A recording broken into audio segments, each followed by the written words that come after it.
পাহাড়ে চলছে বর্ষবরণের আয়োজন। বান্দরবানে 11টি সম্প্রদায় উদযাপন করছে উৎসব। আরও জানাতে বান্দরবান থেকে যোগ দিচ্ছেন সহকর্মী মংখিং মারমা।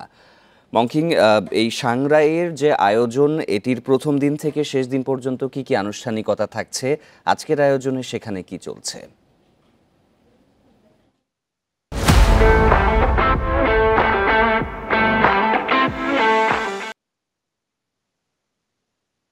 শুরু হবে।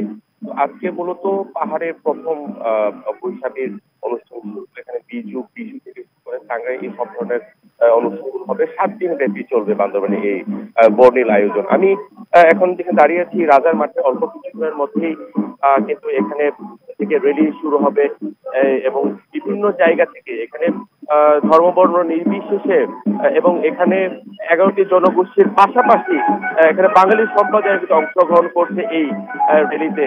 এবং আর একটু বলি যে এখানে এই আয়োজনকে ঘিরে কিন্তু একটি সাজ আমেজ রয়েছে পার্বত্য এলাকায়।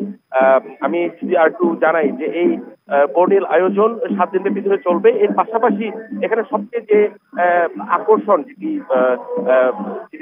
মৈত্রী পাড়ি বর্ষণ উৎসব যে অনুষ্ঠানটি হয়, সেটির মাধ্যমেই কিন্তু সাংগ্রাই এই বিজু বৈশু এই অনুষ্ঠানটি শেষ হবে। আরেকটি বিষয় জানিয়ে রাখি যে এটি শুধুমাত্র সাংগ্রাই হলেও শুধুমাত্র মারমাদের অনুষ্ঠান নয়। এখানে এই অনুষ্ঠানকে ঘিরে কিন্তু এখানে পাহাড়ি বাঙালি, তঞ্চঙ্গ, ত্রিপুরা সকলেই কিন্তু এই অনুষ্ঠানগুলো আয়োজন করে থেকে থাকেন এই বৈশাখী আয়োজন। এই হচ্ছে আমার কাছে সাংগ্রাইয়ের সর্বশেষ তথ্য।